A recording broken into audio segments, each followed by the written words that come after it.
Hello, fellow modeling and tabletop gaming enthusiasts, and welcome to the Mediocre Modeler Show. After our last episode on doing oak leaf camouflage, I came across another tutorial on YouTube that I had to try out, and that is the tutorial from Pete The Wargamer. And it involves basically sponge chipping instead of using a brush. So I had to give it a try, and I am very pleased with the results. So, without any further ado, we'll head on down to the bench and you guys can see just how it turned out and what the process is. As you can see, we're going to be using the exact same color palette as the last technique. So for our autumn pattern, we've got our German camo dark black brown, orange red, and bright orange. And then for the spring pattern, German camo dark green, German camo bright green, as well as some sky type S. We're going to be making a little mix with this. We've got a brown wash, in this case some Agrax Earthshade, and the secret to this is going to be our foam here, good old blister foam, and I've just got like a nice little pointy grabber for holding my foam. Woo, just a little push button ordeal there.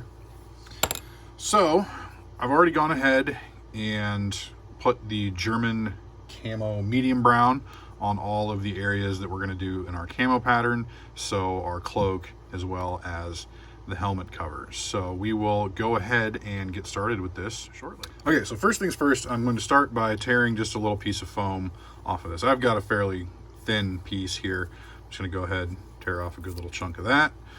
And what I like to do is take my little grabbers here and kind of wad it a little bit, so I can get just kind of a little bit of a point to it. You can see like that. And then of course I've got a paper towel here for dabbing off the excess paint. So I'm gonna go ahead and start by getting a little bit of paint on my sponge there. Go ahead and get a good deal of the excess off, and then we'll just go ahead and just kind of start dabbing it on. We want to make sure that we do get kind of some larger spots. Make sure that we're getting some good coverage.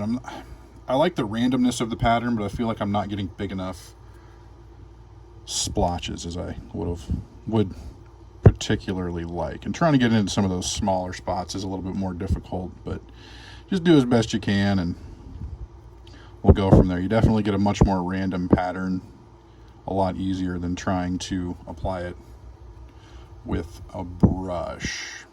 And you want to make sure that as you're dabbing it on, you're kind of rotating your sponge so you're not getting the same pattern across everything.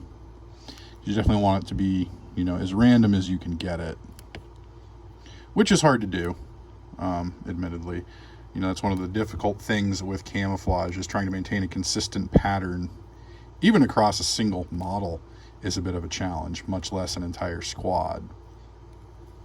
So as you can see there, we've got pretty good coverage. I'm not completely to get back up there on the back of his cloak and his neck. I'm not completely happy with that, but that's about the best I'm going to get with this technique. And that's okay.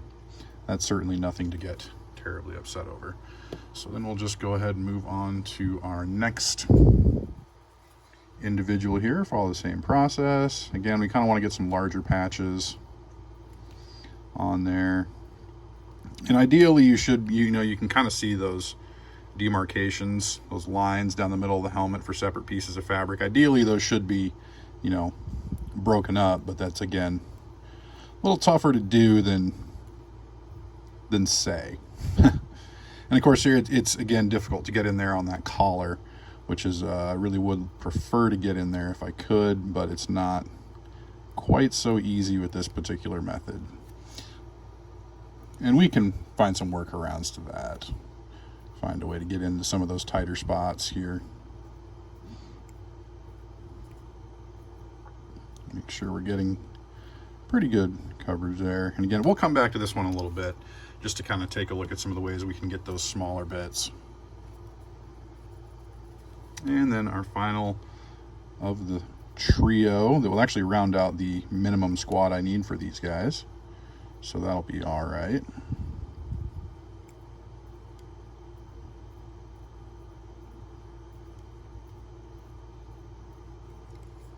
And again, this method is courtesy of Pete The Wargamer. Definitely go check out his channel. He's got a lot of great bolt action painting tutorials out there. All right, so there we go. We've got all three with our first camo color on there. So we'll be back in just a second. We can talk about how we can work on getting some of those tougher to reach areas. So what I've done here is I've torn off another piece of foam, but I made sure I got a nice point to this one. So when I put it in my little grabber here, I'm going to make sure that I maintain at least some of that point, if not all. So then we can have a little bit easier of a time getting into some of those areas.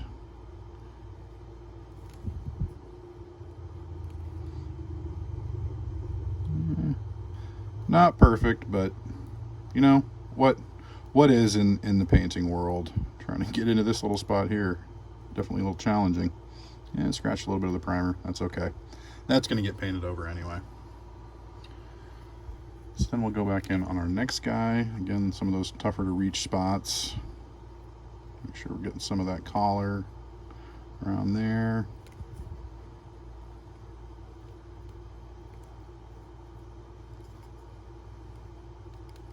And we're doing all right. All right, so now we're going to go ahead and move on to our next color, which is, of course, our camo, German camo bright green. So we'll go ahead and get some of this on the palette.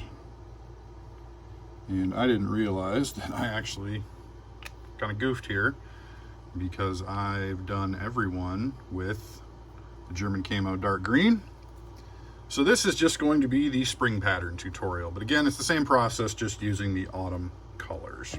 That's okay. That's how she goes. Sorry about that.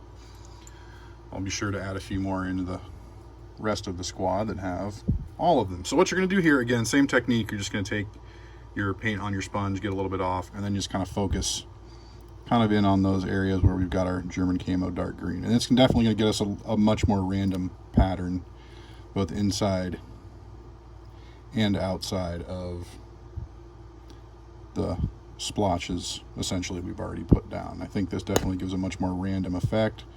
I definitely like the way that this turns out, and it is so incredibly easy in comparison to trying to brush paint all of that on.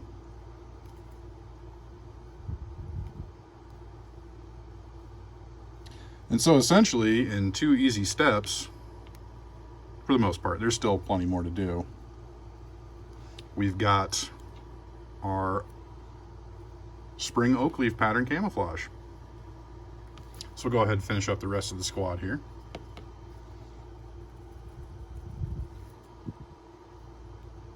Again, just kind of nice, quick little dabs.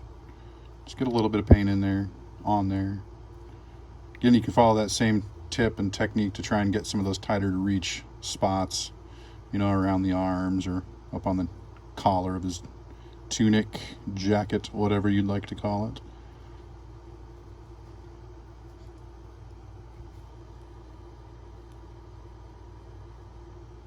And again, once a lot of this stuff is painted in with the actual colors, it will look a lot more refined.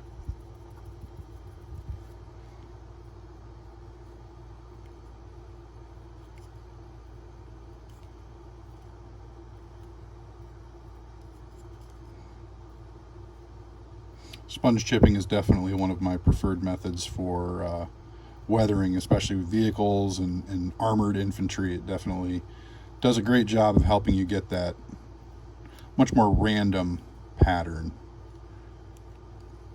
Again, some tougher to reach spots, but that's okay. We'll just make sure we get a little bit of color in there on those. And then we are good to go. So from here, we're going to follow essentially the same steps as we did in the last video. So we're going to give it a wash, a brown wash, so in this case Agrax Earthshade, and then come back in with a little bit lighter color. So for the spring pattern, I'm going to do a mix of German camo bright green and the sky type S, and we're just going to come in, you know, very, very lightly and get some of those other spots, you know, just to give it kind of like that variation. And then the final thing is going to be a highlight of Vallejo Tan Earth,